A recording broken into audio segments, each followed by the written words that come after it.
What about Baha'is and the group called the Ahmadiyya?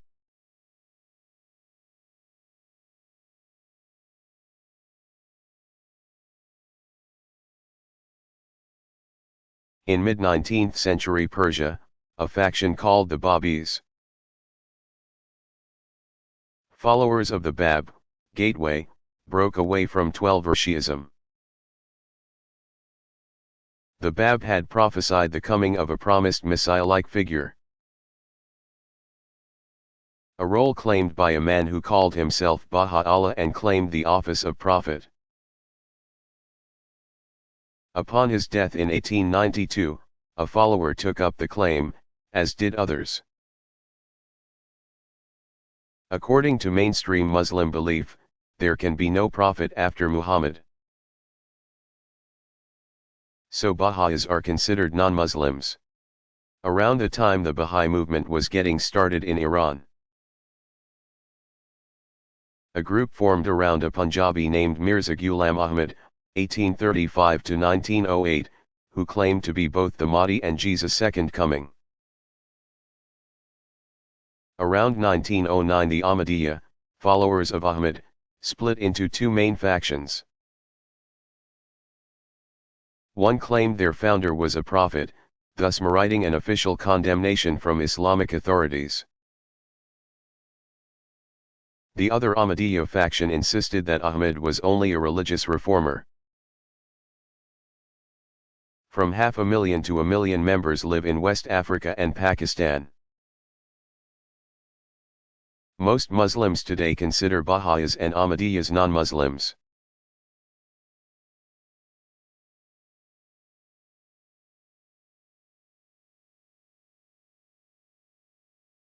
Are doctrine and dogma important to Hindus?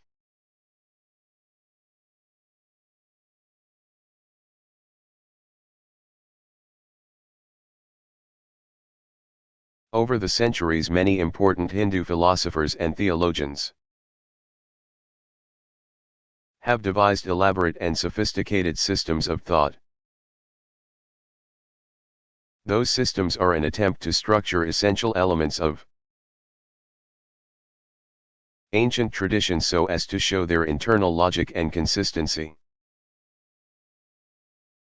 Their teachings have had the force of doctrine for those who subscribe to the various schools of thought. But they do not constitute a body of authoritative dogma as such. The vast majority of Hindus grow up hearing about the basic themes described above. Their parents and teachers pass along the traditional stories about the forces of good and evil. But few devout Hindus think of religious belief in terms of formal assent to a body of officially defined truths. Most Hindus have a sense of great flexibility with respect to the content of the faith.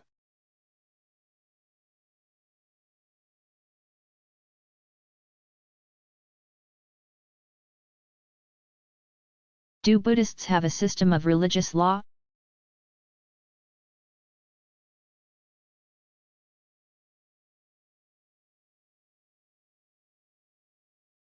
A great deal of the Hindu tradition of religious law that affected the young Siddhartha's life concerned ritual stipulations and social restrictions. By fundamentally rejecting Vedic ritual practice as ineffectual and the caste system as discriminatory,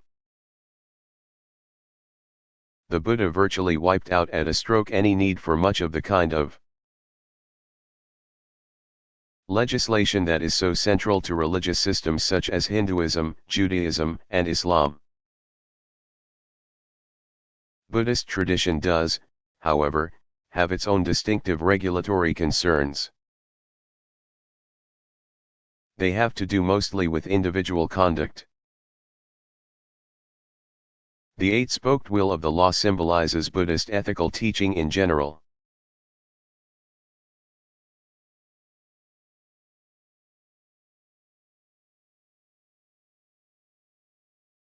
If I visited a Shinto shrine, what would I see?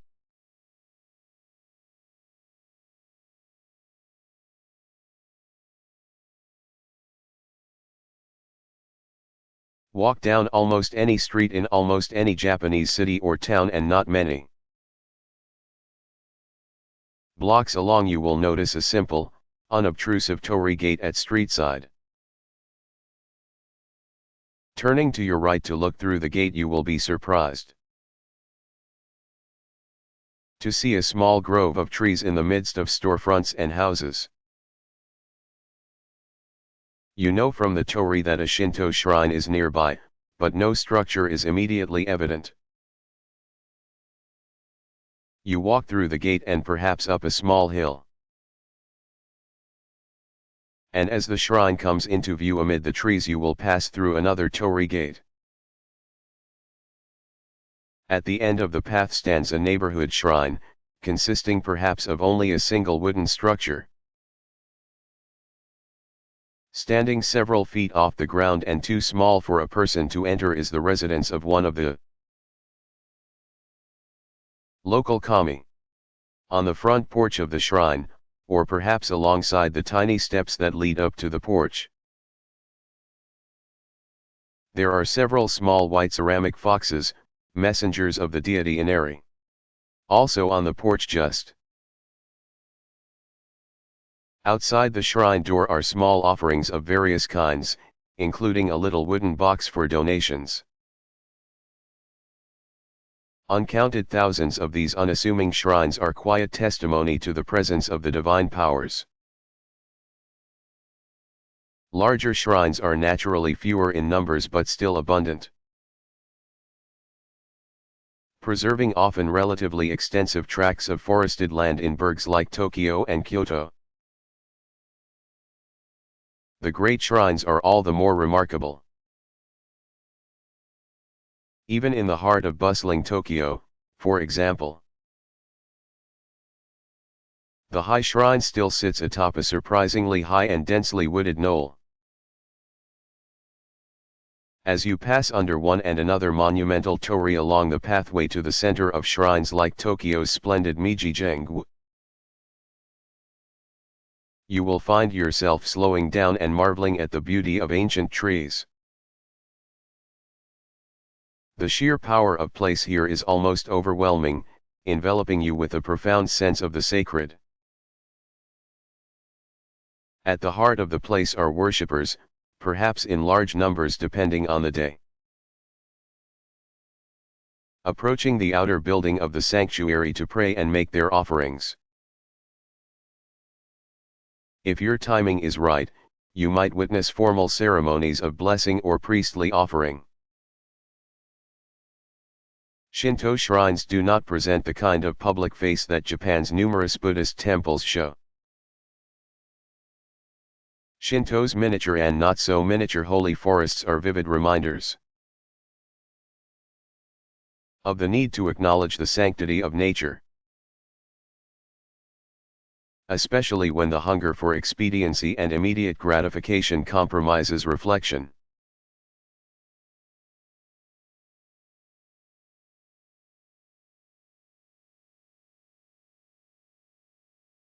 How does the Shinto tradition determine specific days for festivities?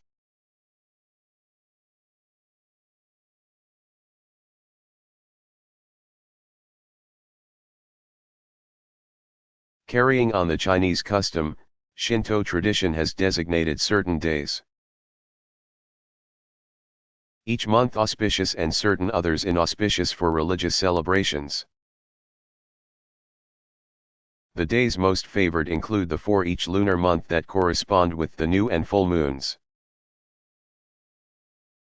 the 1st and 15th, and waxing and waning half moons, around the 7th/8th and 22nd/3rd. Since solar months are longer than lunar months, festivals that retain the same day and month numbers they once had in the lunar calendar, e.g. 7th of the 7th, do not always correspond perfectly with the lunar event that originally made certain days auspicious and others not. Calculation of the beginning of a festival day begins with the eve of the feast, Yoimatsuri. Special days begin at sunset on the eve and last through sunset of the actual festival day, Hanmatsuri. Japanese call the actual day of a feast Saijutsu. Large-scale annual matsuri associated with a particular shrine, such as observance of the anniversary of the shrine's founding, are called reisai, regular festivals. These are distinguished from lesser festivals or national occasions such as those associated with the imperial household.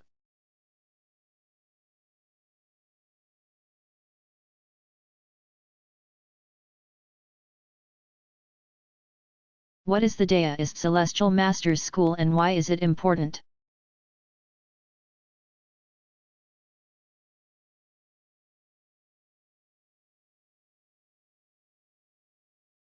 Daoism Celestial Masters School, Tianshi Dao, also called Zhenyi, correct one, stands out as the original institutional expression of religious Daoism and one of several early attempts to establish theocratic communities. It was originally known as the 5 Bushels of Rice School. The dues expected of members, the Celestial Masters School. Founded by Zhang Daoling, 34 to 156 CE, in about 142, the sect focused initially on physical, moral, and spiritual healing through ritual confession of faults and exorcism. Regular rituals included recitation from the Dao De Jing and communal meals,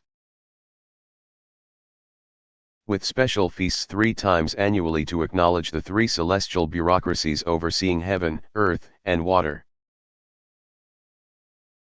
Over the centuries, the Celestial Masters School has worked to prevent the popularization of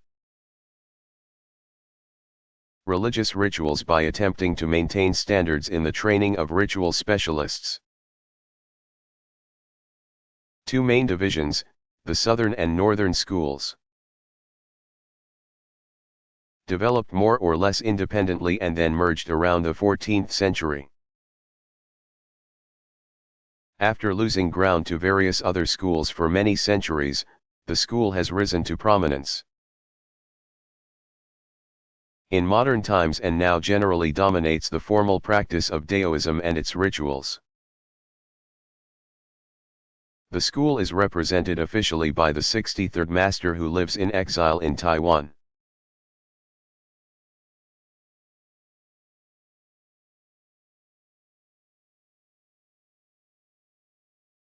How would you sum up the history of Shinto?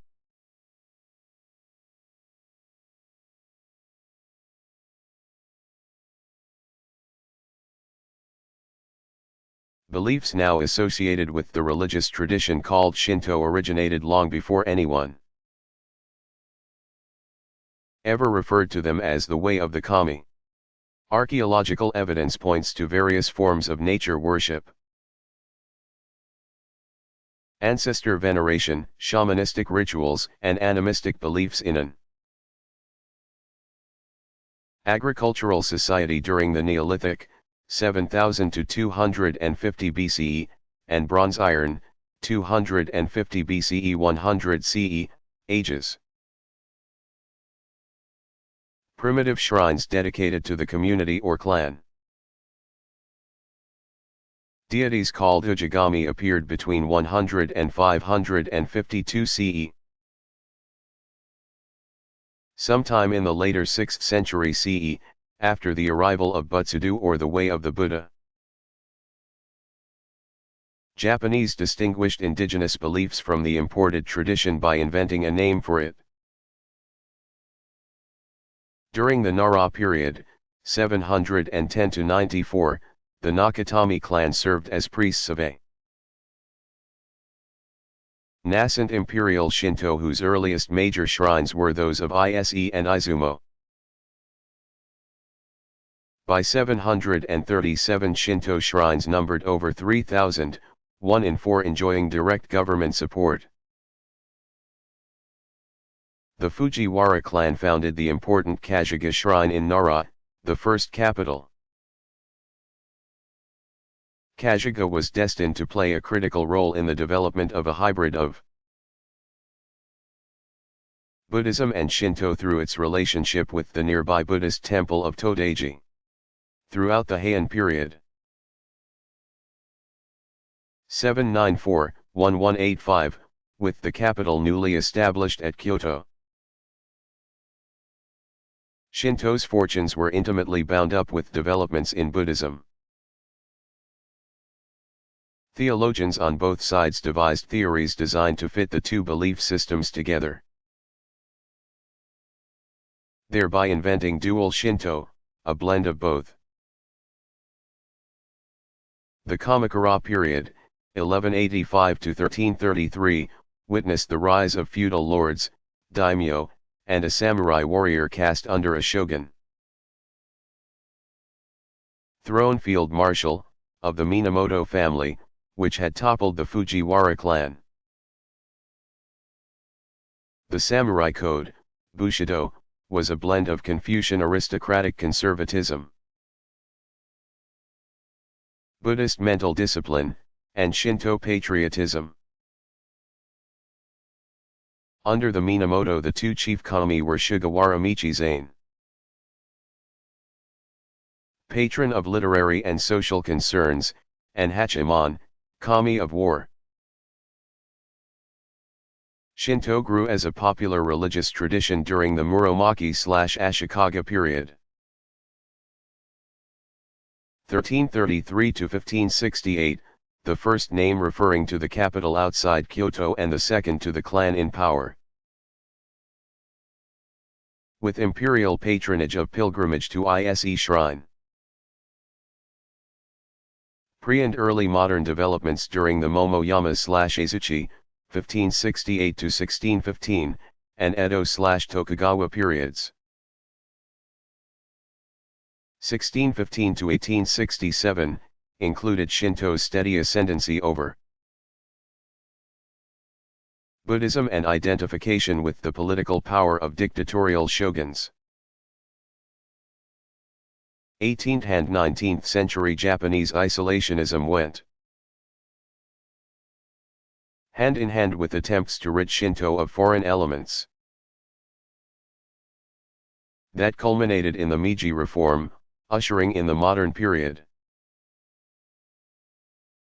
1868 to 1945, and restoring the emperor to divine status. World War II called Shinto's imperial theology into question and saw a return of popular sectarian movements.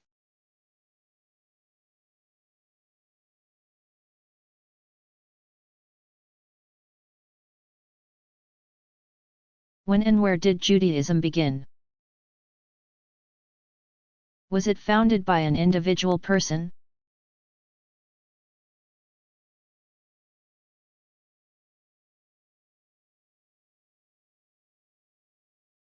Jewish tradition traces its beginnings back nearly 4,000 years.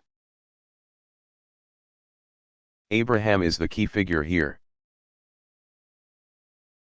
Not as a founder but as the first Hebrew to receive a revelation from God. Genesis 11 to 25 contain the bulk of our scriptural information about Abraham. According to tradition, God told Abraham to leave his homeland in Mesopotamia, present-day Iraq.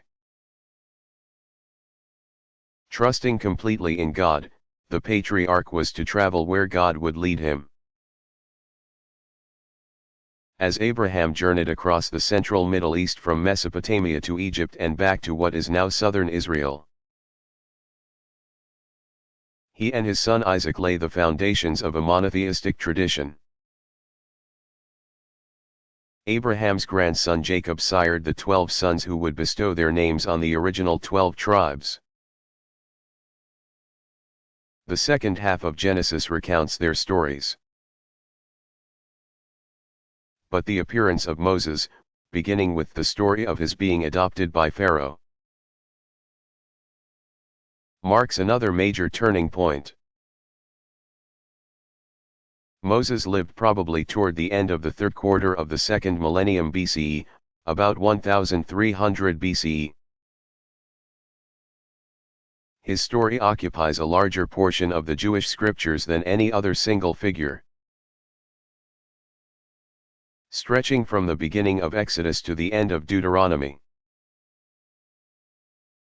From his inaugural revelation at the burning bush to his leading the people called Israel. The special name divinely given to the patriarch Jacob. At last to the banks of the Jordan, Moses' story is that of the formation of a community of faith. At the center of that formative epoch is the pivotal revelation of the law at Sinai at about the midpoint of that journey. Sources do not record use of the word Jew. From the Hebrew Yehudi, until many centuries after Moses' time. Then the word referred to a member of the tribe of Judah,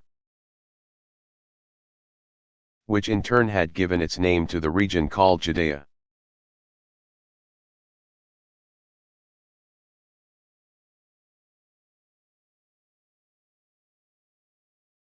What annual festivities do Shinto practitioners celebrate?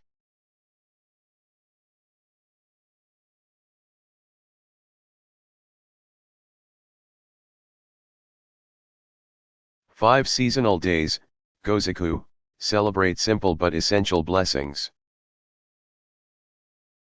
Timing of the 5 seasonal days is still based on the lunar calendar, but transferred to the solar months. For example, the days were originally observed on the 3rd day of the 3rd lunar month, the 5th of the 5th, the 7th of the 7th, and the 9th of the 9th. The days now retain the same position, but in solar months of the same numbers. 7 Herbs Day now falls on January 7th, when people greet the spring with a specially seasoned soup. For Hinamatsuri, or Doll Festival, nowadays called Girls' Day, on March 3rd. Many people reenact the ancient practice of floating clay or paper dolls on a river or the sea to ensure the health of their daughters. Boys' Day, Kodomo no Hai, falls on May 5th. When little boys receive dolls of heroic figures who model valor and loyalty. On July 7th, Tanabata, or Seventh Night, recalls the Chinese story of the celestial cowboy and the weaver maid, condemned to be distant stars forever because their romance caused them to slacken their labors. On this night the two reunite briefly on the bridge of the Milky Way. Farmers and textile workers take the opportunity to pray for success in their occupations. Finally, Chrysanthemum Day, Kiku no Seku, falls on the 9th of September. Many still go to local shrines to appreciate the beautifully cultivated flower, which became the official symbol of the emperor during the Meiji era in the mid-19th century. One curious period calculated by the lunar calendar, equivalent to October usually,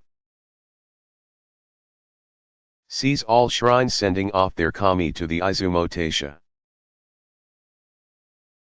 where they stay together for a spell before moving for similar brief visits to 2 other shrines. At their home shrines, worshippers observe a month without kami, kami Enezuki.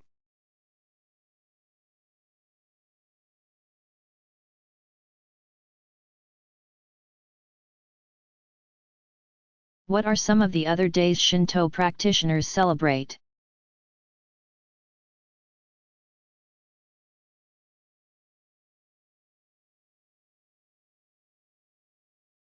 Obon Matsuri is one of those feasts whose timing is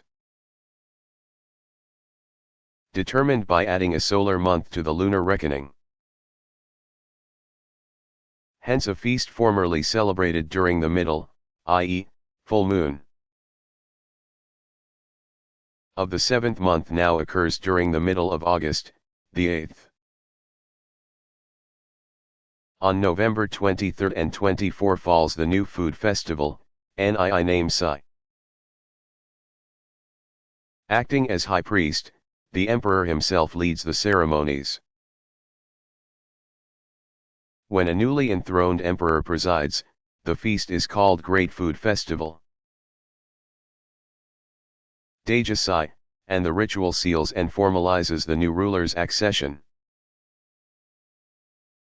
This is one of some 30 regular imperial ceremonies. Koshitsu Saishi, that occur through the year, most conducted privately within the palace. The autumnal equinox still calls for quite elaborate observances in some places.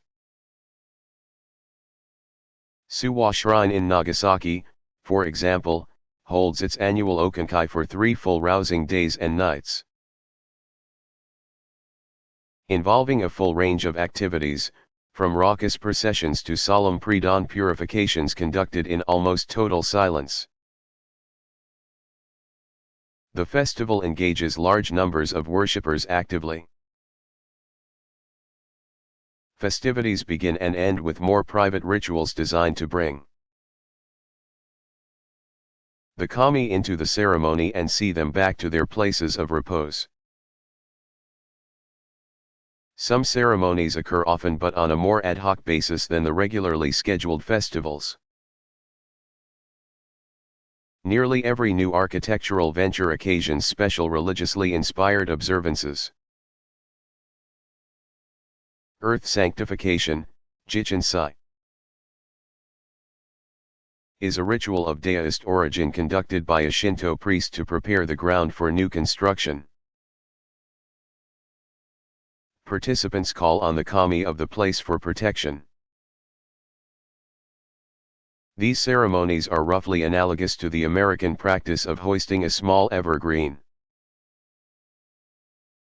to the top of a newly completed structure, perhaps religious in origin, but now purely customary. A rite called sentasei or sengu can occur on any number of occasions.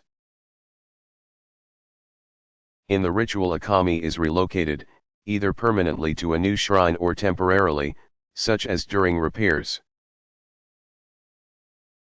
or for a matsuri, or for a time of repose in one of several of the deity's regular abodes.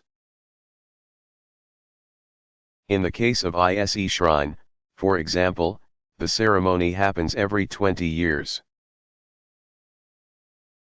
When a new shrine is constructed on the grounds,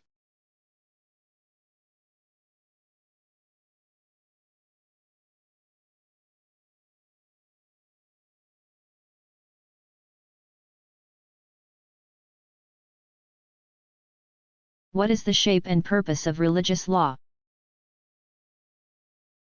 Where does custom fit in?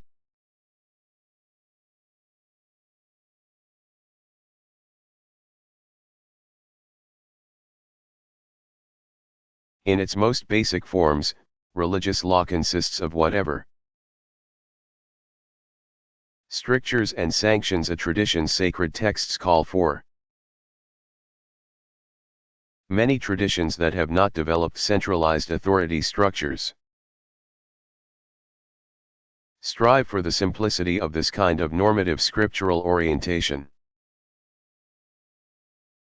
Some of these, such as the greater Hindu tradition,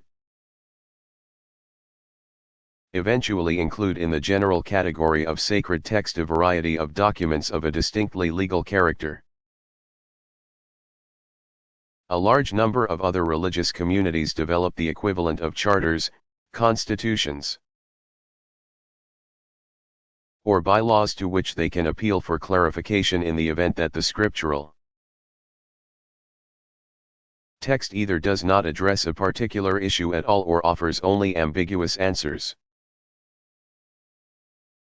Some, such as Islam, Judaism, and Roman Catholicism, have developed elaborate systems of religious law. This has often resulted in tension between the communities. Internal law and the civil law of the surrounding society. Resolution of the tension depends a great deal on the relationship of the religious authority structure to the local and regional political regime at any given time. Custom, the long-standing practice of local communities even before the emergence of a particular religious tradition, inevitably has a significant impact on the religious law of most traditions. Over the long haul, religious law may sanctify certain local practices not specifically mentioned in the sacred text at all. For example, in some cultures Muslim women cover their faces. And although the Quran does not explicitly demand it,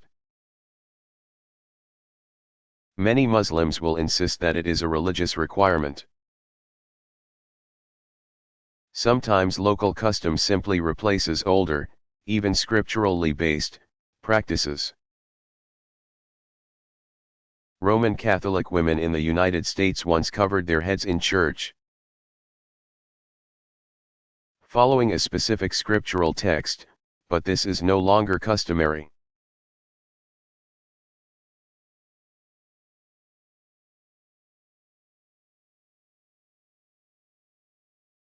Do Hindus believe in the concept of salvation?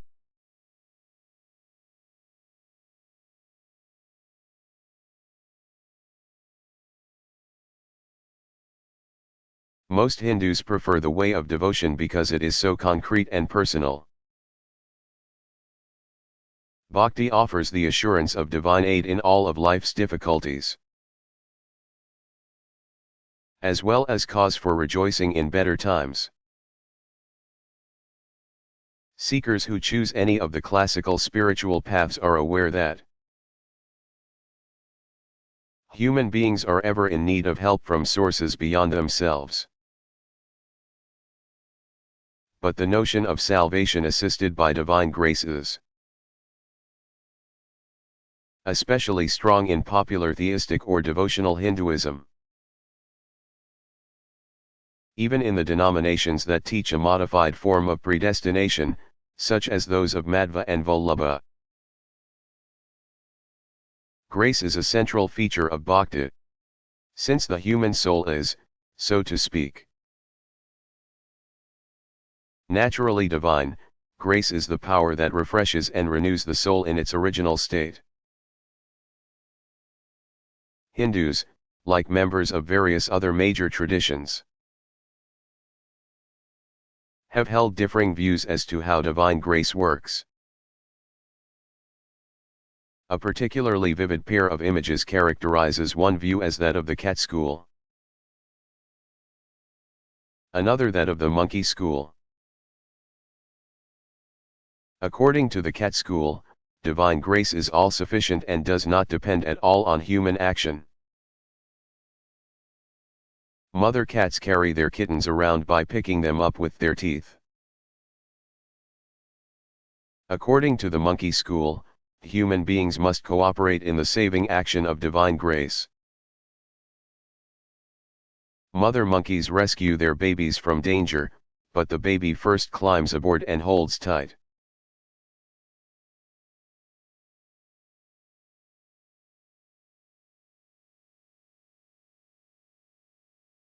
What rites do worshippers practice in Daoist and CCT temples?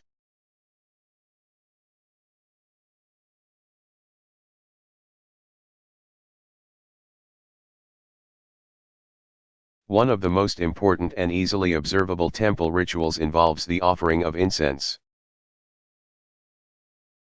Worshippers buy 3 slender sticks of incense at a small temple shop that supplies a variety of materials for different sorts of offerings. Devotees can make their offerings either at the main altar or at any of a number of side or subordinate altars. Depending on the size of the temple and which deity they choose to address. Those who wish to worship at the main shrine may first approach the large incense kettle that normally stands in the central courtyard.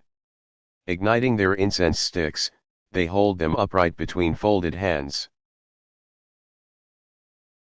Wave them before the deity, and bow from the waist toward the object of their devotion. After prayer they insert the handles of the burning incense wands into the sand and ashes in the kettle. On some occasions a devotee might have his or her sticks placed in a holder on an altar. Some take incense ash home for use as a curative medicine. Equally important is a more ritually generic type of devotional prayer in which devotees supplicate the various deities for favors. Worshippers generally kneel to address the chosen deity. Praying either aloud or in silence, either bowing humbly or looking at the image. Offerings other than incense include a variety of foods. Most commonly fruits, rice, vegetables, wine, and sweets. When worshippers make such offerings, they often have a temple staff member light a candle for them on the altar. Toward the end of a typical episode of temple worship, devotees will burn symbolic imitation paper money as an offering. All temples provide one or more small furnaces in which worshippers offer gold paper to the deities and silver to ancestors. These burnt offerings symbolize personal sacrifice in hope of blessing and commitment to the ongoing well-being of departed family members.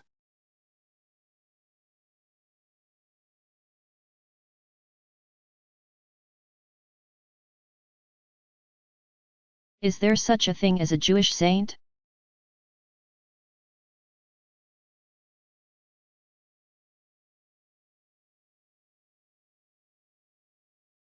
Jewish tradition tells of numerous individuals noted for their holiness and even for the ability to work marvels. But there has never been a formal process by which a man or woman was officially recognized as a paragon of sanctity. Embodiments of holiness fill the pages of the Bible. Beginning with Abraham, Jacob, and Joseph and continuing with Moses and David. Numerous women of the Bible are revered for their virtues, including Sarah, Rebecca, Ruth, Esther, and Judith. But saintly figures are not lacking in post-biblical tradition. Some early rabbis, such as Simeon ben Yaakeh, circa 150, continue to fascinate. Most notably in mystically oriented sects such as the Hasidim. Founders of certain sects have also been canonized by popular acclaim. The figure of the tzaddik has been especially important among mystically oriented groups, capable of performing wonders and possessed with esoteric knowledge. An important group of holy persons are the Jewish martyrs of various periods in history. When the Maccabeans revolted against the Seleucids, many of their number were martyred and acknowledged as heroes for the faith. During the Roman period, Jews were forbidden to teach Torah openly. According to much later traditional accounts, a number of stalwart sages acted in defiance of the prohibition and were executed by Hadrian. They came to be called the 10 Martyrs. One of the most famous of those killed by Hadrian was Rabbi Akiva, c. 50 to 135 CE, also celebrated for his profound wisdom.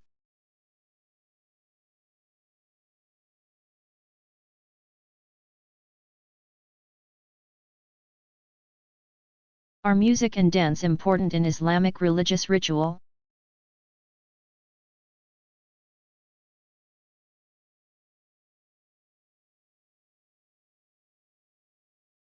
Muslims do not incorporate either music or dance into their primary religious rituals. And they use no musical instruments as part of communal worship. Though Muslims do not as a group sing hymns or other types of vocal prayer set to music. A type of tonal recitation is very much a part of Islamic religious life. A call to prayer, adhan, broadcast from the minaret. At least in areas where Muslims are the majority population, announces each of the 5 daily times for salat. The muezzin, pronounced muezzin, makes the call using a form of chanting that can strike the ear as very musical. Even though it has no melody such as we generally associate with songs. Formal recitation of the Quran is perhaps the closest approximation to music in Muslim ritual. Specially trained reciters, who typically have memorized the entire Quran, chant texts of the scripture using either of 2 styles of presentation. The simpler form is called measured and is sung with a recurring pattern of only 4 or 5 notes.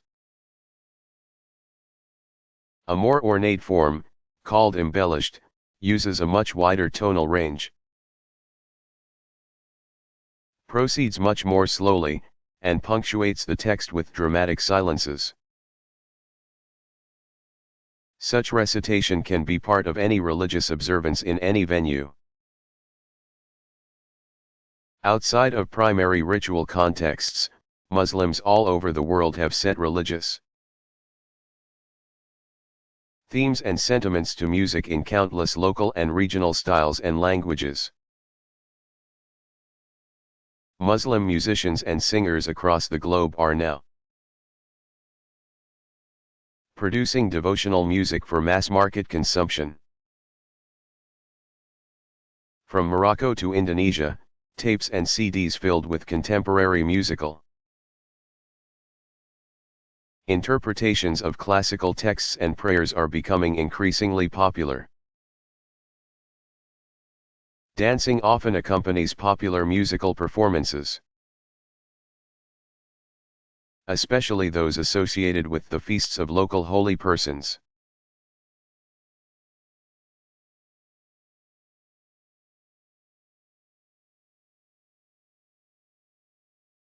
How are Daist leaders chosen and given authority?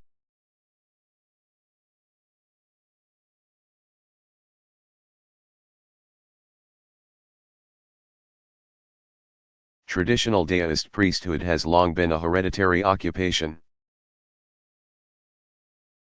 though that appears to be changing in recent times. This feature obviously applied consistently only to non-celibate branches of the priesthood. Individuals who successfully completed requisite initial training are ordained, following general patterns similar to those of Buddhist monastic practice. Ordination requires a quorum of ordained priests, and the ordinand takes refuge in the Deo, the canon of scripture, and the tradition's spiritual teachers. Much as the Buddhist monk takes refuge in the Buddha, the Dharma, and the Sangha. Lay specialists, whether black hats or red turbans, apprentice to an authoritative master called a Daojang, perhaps the equivalent of high priest. His task is to lead novices through several levels of ritual assistantship. Students begin with basic musical accompaniment.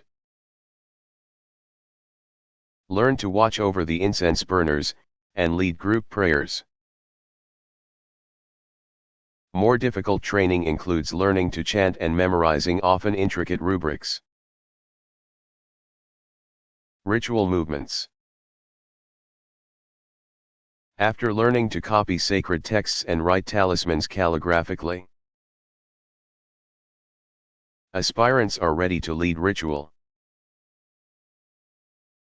In the People's Republic of China, some seminaries still provide formal doctrinal instruction. But that is generally not the case in Taiwan. Formal ordination focuses on the symbolism of the master conferring the seal of priesthood and the texts the specialist will follow. Some scholars suggest the training of black hats is more rigorous and literate than that of the red turbans,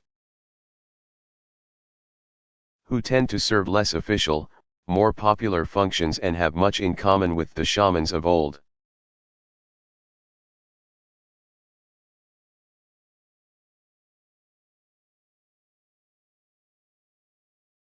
Is there a distinctively Confucian interpretation of history?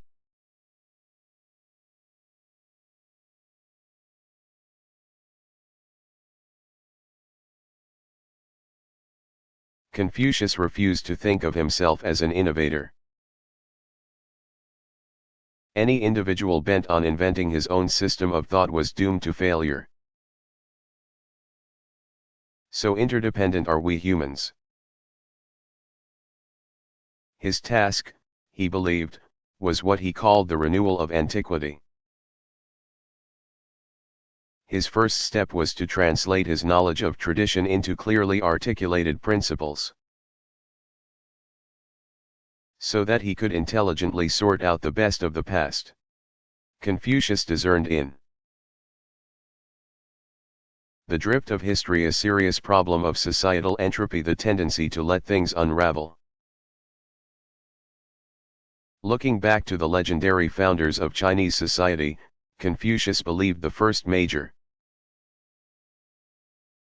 problem set in when the Xia dynasty, 1994 to 1525 BCE, instituted the principle of hereditary succession. When decline in the quality of the rulers reached a disastrous low, the Shang dynasty, 1525 to 1028 BCE, overthrew the last Xia tyrant. Unfortunately, the Shang rulers retained the hereditary throne, thus virtually sealing their own eventual demise. Sure enough, the Zhou dynasty, 1028 to 222 BCE, was destined to be the instrument of renewal. By the master's own time, the Zhou, too, showed signs of serious decay. The master wondered what power under heaven might again correct the course of history. Confucius was convinced that it was possible to imitate the eternally true in history, to avoid reliving all of the past by distinguishing the good from the evil in it.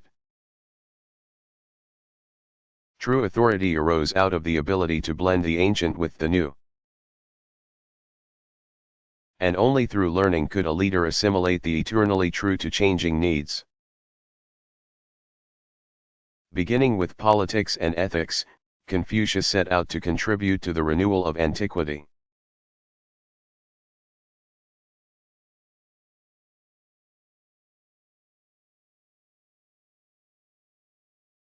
How does one assess the quality of virtue?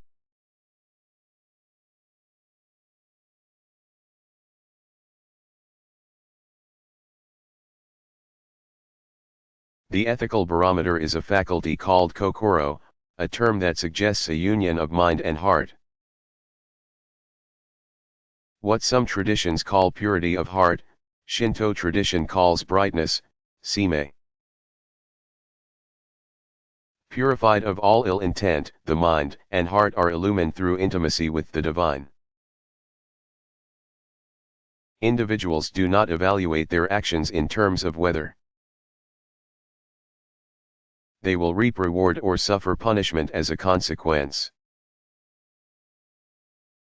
Rather, they think of how their actions might affect the life of the community here and now.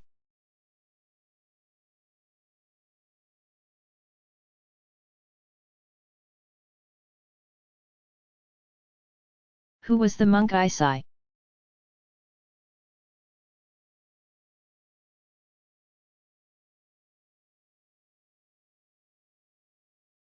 The Japanese Buddhist monk Isai, 1141–1215, introduced the Zen Buddhist Rinzai sect to Japan. And under him Zen first became acknowledged as an independent school of Buddhism. He is also responsible for popularizing the cultivation of tea in Japan. Also known by his honorific title of Zenko Kokushi, National Teacher. Isai came from a family of Shinto priests in the district of Okayama. Like many famous priests in his period, he studied at the Great 10-Day Center on Mt. Hiei. In 1168 he made his first trip to China, where he visited Zen centers, especially those flourishing on Mt. Tiantai. He was much impressed by what he saw and felt with growing conviction that Zen could contribute greatly to a reawakening of Buddhist faith in Japan. In 1187 he undertook a second trip to the continent for the purpose of tracing the origins of Buddhism to India. The authorities, however, refused him permission to go beyond Chinese borders. He studied on Mt. Tian Tai until 1191, where he was ordained in the Rinzai, Chinese, Linchi, sect and returned to Japan. He constructed the first Rinzai temple, the Shofukuji, at Hakata in Kyushu. Isai proclaimed the superiority of Zen mediation over other Buddhist disciplines, thus provoking the ire of the 10-day monks who sought to outlaw the new sect. However, Isai enjoyed the protection of the shogun Minamoto Yoriya, and in 1202 he was given the direction of the Kenninji in Kyoto. Like Sayako, and particularly Nichiren, Isai associated his type of Buddhism with national welfare and promoted Zen by publishing a tract entitled Kozen Goko Kuran, the propagation of Zen for the protection of the country.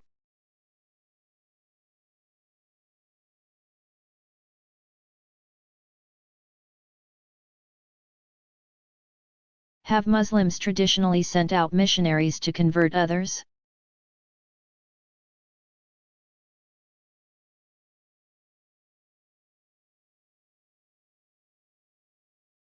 Islam has been a missionary tradition since its earliest days. Muhammad's preaching eventually gathered a community of Meccans, which in turn grew dramatically after migrating to Medina in the Hijrah. Muslims believe in spreading the word whenever possible. Proselytizing is called inviting, dwa, pronounced dawa, others to join the community of Islam. Many regard it as a basic religious duty, second only to their fulfillment of the 5 pillars. Despite perceptions to the contrary, Islam has spread far more often through peaceful means than through the sword.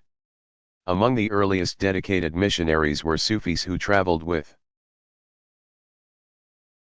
Muslim merchants along the trade routes to establish communities all over Asia and Africa. Some larger mission-oriented organizations have developed and moved into new territory with local or governmental sponsorship in a home country. But Muslim missionary societies are generally fewer and smaller than their Christian counterparts.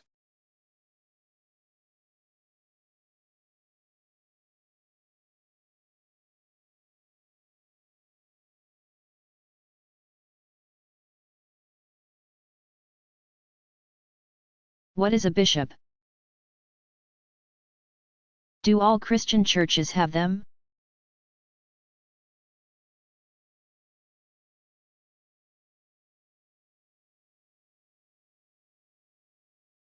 Bishop means overseer, from the Greek episkopos. Many churches use the episcopal system as their principal administrative structure.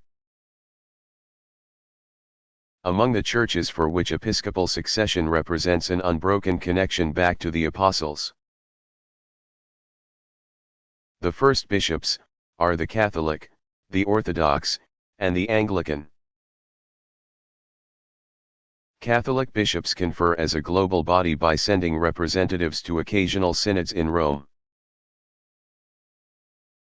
and in many countries are organized into national conferences. Orthodox bishops also convene in synods, but usually on a nation-by-nation basis. Anglican bishops meet at the Lambeth Conference every 10 years. But the results of their deliberations are not juridically binding.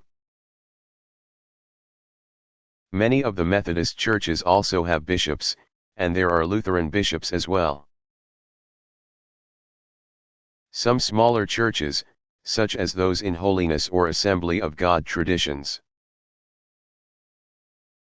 sometimes refer to their founder as a bishop, but the latter are not linked with any larger episcopal governing body. Alternative forms of governance are the presbyteral and the congregational.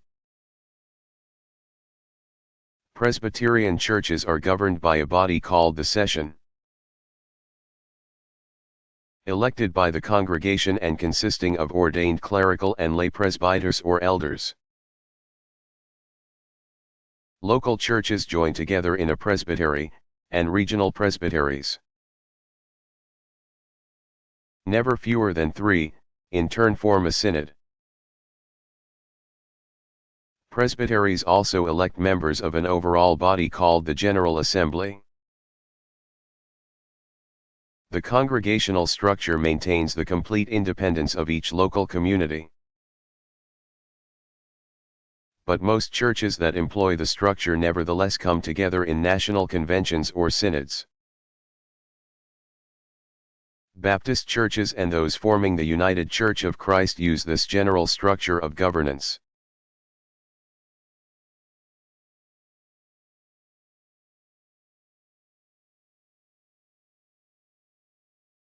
Are there religious hierarchical structures in any branch of Islam?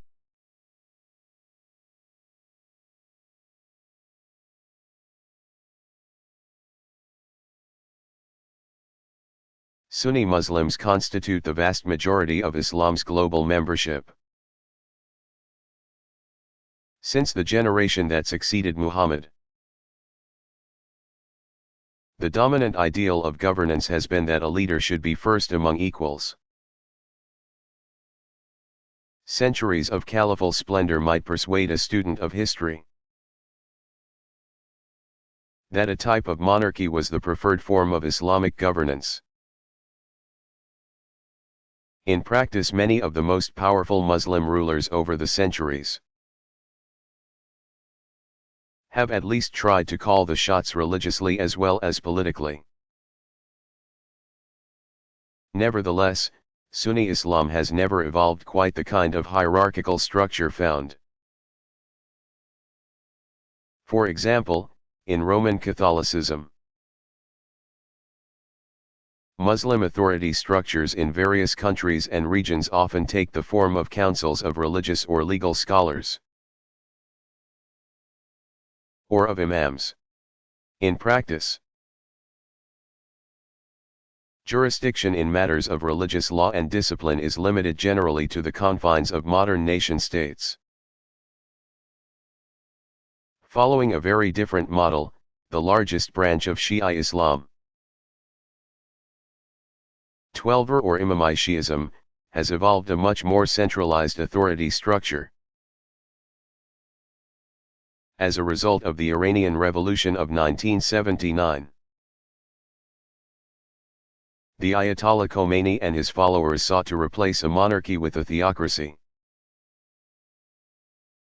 They established a pyramidal hierarchy of religious authority with Khomeini at the top. He was the most influential of a number of leading Ayatollahs. Sign of God, and won the title Imam by virtue of his dominance. Below him was a cluster of grand Ayatollahs and a larger group of lesser Ayatollahs. Just beneath them were two ranks of religious scholars with the title Hujjatul Islam, Proof of Islam, and finally the several thousand mullahs. From a word that means roughly master, reverend, who staffed the country's mosques.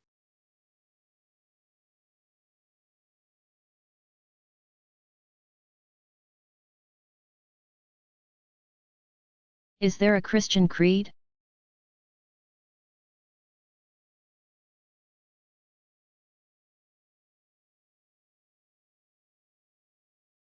A number of New Testament texts suggest early forms of creedal statements. For example, the letter to the Philippians 2:1-11 describes how Jesus emptied himself of all divine prerogatives, even to the point of becoming a slave and dying on the cross. The passage ends by saying that all should bend the knee at the name of Jesus and that every tongue should confess that Jesus Christ is Lord, to the glory of the Father. The Gospel of Matthew 28:19 records Jesus sending his followers to baptize in the name of the Father and of the Son and of the Holy Spirit, an early expression of the notion of the Holy Trinity. But the first important formal creedal statements did not gain wide currency until the early 4th century. An important outcome of the Council of Nicaea, in 325, was the Nicene Creed. As has so often been the case in the history of religion, Christians first formulated a comprehensive statement of orthodox or right belief in response to serious challenges that threatened to distort ancient traditional beliefs. In other words, the Nicene Creed does not represent the first expression of these beliefs, but rather the first comprehensive clarification of points that had come under attack by factions now considered heretical. Christians all over the world now recite in their liturgies a later and somewhat longer version of the Nicene Statement, with sections devoted to the Father, Son, and Holy Spirit, and concluding with affirmations of belief in the Church, baptism, forgiveness, and the resurrection of the dead in the next life. The liturgical formula does not include the anathemas or condemnations of unacceptable views contained in the Council's original document. Subsequent church councils have published other creedal statements, but the only other creed in common use outside of the Eastern Christian churches is the briefer so-called Apostles' Creed,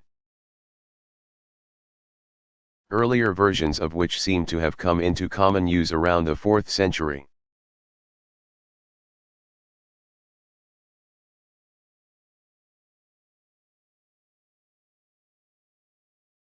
Does the form of ritual suicide called harakiri or seppuku have Shinto connections?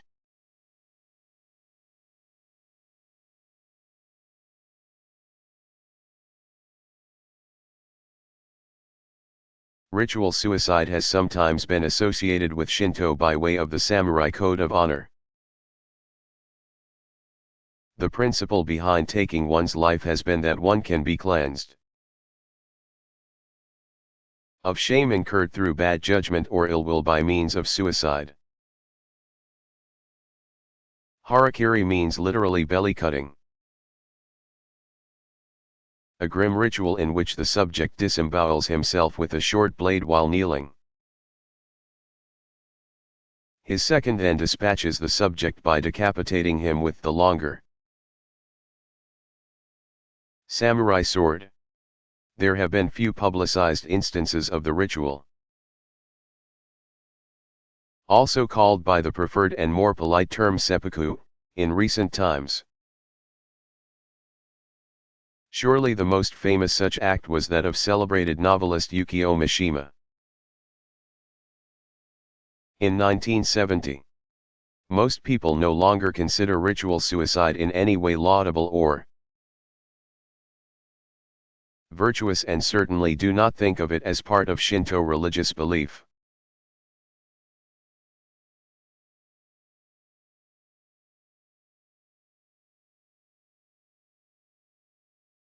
Are there cyclical observances or feasts that occur regularly but not just once a year?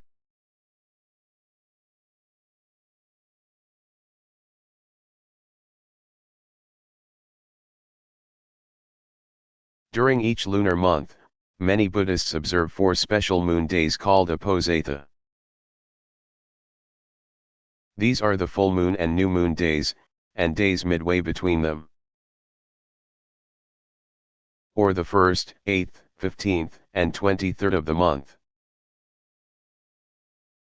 Originally important as fast days in ancient Hindu practice, Buddhists now attach special ceremonies to them, somewhat the way Christians do to Sundays, Jews to Saturdays, and Muslims to Fridays. Lay Buddhists in some countries still regularly congregate in the local temple for a time of heightened religious discipline. Rituals include listening to a monk preach, meditating, and praying as monks chant the scriptures. Some devotees seek to gain spiritual merit by observing 8 rather than the usual 5 precepts during that day. Monastic life attaches special meaning to the new and full moon days. Monks assemble then to recite the rules of monastic discipline from a text called the Pratimoksha. They also engage in a communal confession of faults not unlike the traditional practice known as the Chapter of Faults in some Christian religious orders and monastic communities. After the monks recite each prohibition in the Pratimoksha, they pause to allow individuals to admit any transgression. Some Buddhists engage in fasting on new and full moon days, emulating the monastic practice of taking no food between noon and breakfast the following day.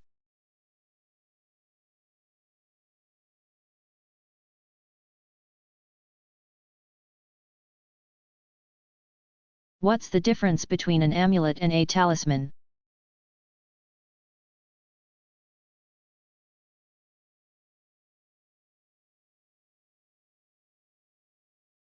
Both are types of symbolic objects often used as an expression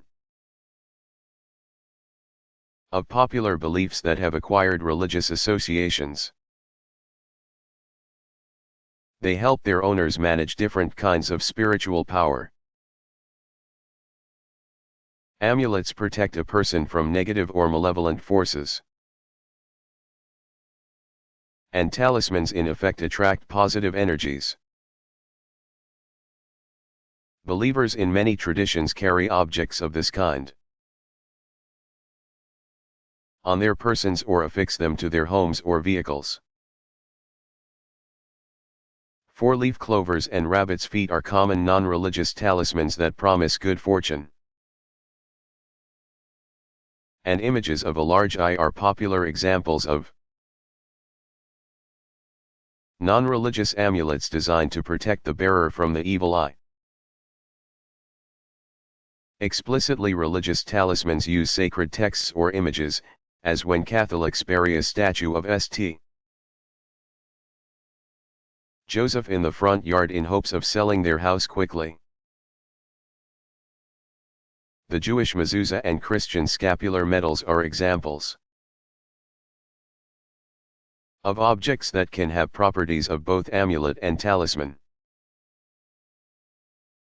Both types of symbolism are of interest for the study of religion because they offer greater understanding of how religious belief and culturally inspired custom often reinforce each other.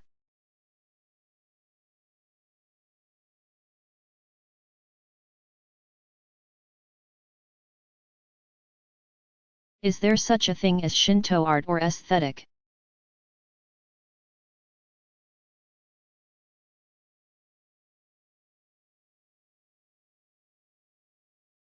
Every 20 years, priests and specially skilled carpenters gather at the Grand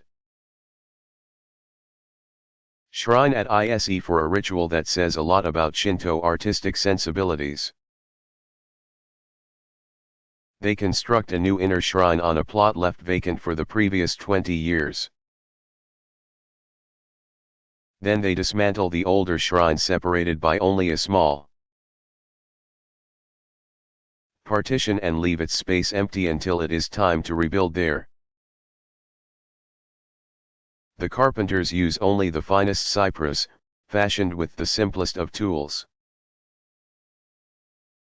and use no nails, adhesives, or artificially produced material of any kind. Each stroke of the plane or hammer is part of an ancient ritual that blends religious reverence and awe with the practical demands of sacred architecture. Each structure, however small and humble, is a work of sacred craftsmanship. During the Middle Ages, Shinto sculptors created anthropomorphic images of various kami, largely under the influence of Buddhism's rich iconography. Some sculptures remain important symbols in a few individual devotional cults within Shinto, such as Suno Ichijitsu, with its images of the kami's monkey messengers. But on the whole, modern Shinto worship is aniconic, focusing on the presence of symbolic objects, such as the mirror and sword, within the Holy of Holies. A unique and historically important art form is the so-called shrine mandala. Stylized depictions of individual shrines arrange the sacred site as a meditative device on a hanging scroll. Members of certain sects have used these mandalas as devotional focuses of esoteric contemplative rituals. Above all, shrines and their settings remain the most important visual expression of Shinto beliefs and values. Simple, natural beauty is the key.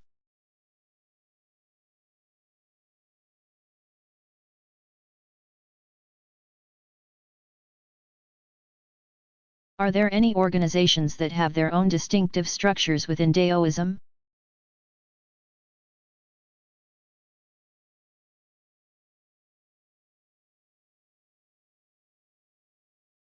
Monastic institutions have been of great importance in the history of Daoism. Celibate monks adhere to demanding disciplinary codes. The 5 basic rules of Daoist monastic life are not, unlike some of the essential regulations of Buddhist laity. Monks are forbidden to take life, to eat meat or drink alcohol, to lie or steal, or to engage in sexual activity including, of course, marriage. But like their Buddhist counterparts, Daoist monks face far greater demands as well. Fasting is a large element in monastic life, including 10 fast days each month plus dozens of others scattered throughout the year. Historically, different orders required adherence to additional regulations varying in number from 10 to several dozen. Some orders structured their membership according to levels of spiritual attainment. For example, the Realization of Truth School had 3 grades among its monks. Noble transformation characterized the Master of Excellent Conduct, who successfully managed the first set of challenges, abiding by a set of 300 specific regulations, brought a monk to the level of Master of Noble Virtue. To achieve the level of nobility in the Dao, aspirants had to match the immortals themselves in virtue.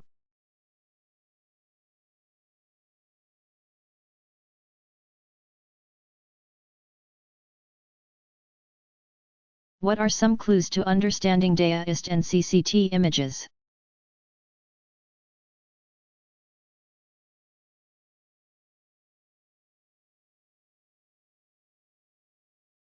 By far the majority of Daoist and CCT images of sacred figures are portrayed with identifiably human bodies. They rarely have multiple heads or limbs, but they do have various special features. Deities are more often than not somber, sometimes of downright forbidding countenance, and typically depicted in such a way that the viewer is not likely to think of them as ordinary human beings. Bright red or yellow skin, flaring nostrils, riveted gaze, and the occasional menacing gesture discourage a too casual approach. Exceptions are some of the CCT deities who appear as gently smiling family members, kindly aunts or grandparents, for example. But even they often have unusual skin tones, suggesting that these are not mere mortals. Some deities are recognizable, at least by association, because of the groupings in which they appear. Most important in this respect is the triad formation, generally depicting a main central figure flanked by 2 slightly smaller figures. Depending on the temple, these may depict any of several of the triadic variations mentioned above. Many temples install subordinate deities and semi-divine powers on side altars or in small rooms of their own along the inner perimeter of the main courtyard.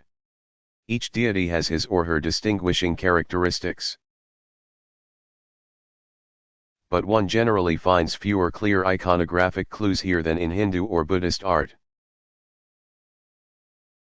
For example, several deities may sport the same skin tones and facial expression and even carry very similar symbols. It is therefore sometimes impossible to discern individual identities of the characters without knowing in advance to whom a given temple is dedicated.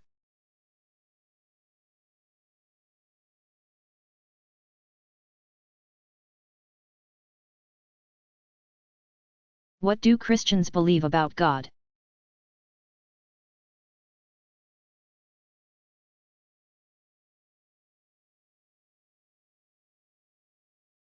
God is first of all creator and sustainer of all that is,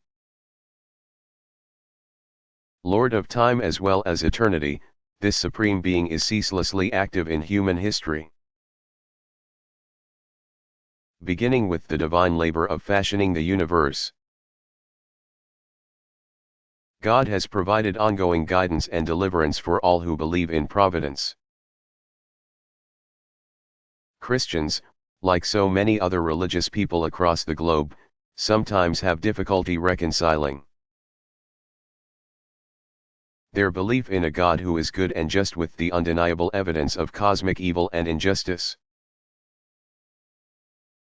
In general, Christians believe that God creates all possibilities, good and evil alike, but allows, rather than actively causes, evil actions. At the center of Christian theology is the doctrine of the Incarnation, according to which God the Son, Jesus Christ, came into the world, fully immersed in suffering and evil, in order to redeem humankind from sin by dying on the cross and rising from the dead. In the most vexing kind of paradox, the God-made man Jesus Christ suffers and dies for human beings, who are in turn his murderers. According to Christian belief, God is triune, three equal persons in one deity Father, Son, and Holy Spirit, and the Son is at once wholly human and wholly divine. The Holy Trinity represents perfect transcendence and perfect immanence. In other words, God is both infinitely beyond the realm of human experience and immediately accessible to all who seek divine aid.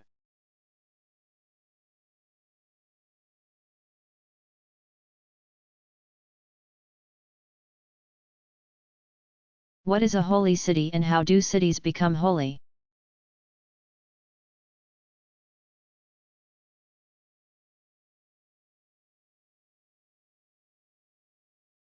Dozens of cities, towns, and villages across the globe have become especially sacred. Some places actually start off sacred. People acknowledge a place as the site of a unique revelatory event, often called a theophany, or divine manifestation. Some people choose to settle around the sacred site, since holiness is often associated with natural features conducive to human habitation. Springs, rivers, fertile soil, settlements can develop and expand. Other sacred places begin unremarkably as centers of population and acquire their sacredness later, often because a holy person has lived there. Whatever the genesis of a city's sacred character, people often come to believe that the place has always been holy. Over a period of centuries, a holy city may take on more and more religious associations, so that eventually believers regard it as the place where virtually everything of religious significance has happened. The holy city thus becomes a spiritual world unto itself. In a similar way, if believers perceive their holy city not only as the place where it all began but the place it will all come to an end, the city also becomes a microcosm of history. All power and even time itself comes into focus in this one place, this center of the universe. Though it may seem an affront to logic, this kind of symbolic religious cosmology sometimes finds room for more than one center. In other words, some traditions claim several sacred cities, often ranked hierarchically, but all uniquely sacred. This has its own logic, wherever believers gather. For whatever reason, there is the meeting place of heaven and earth.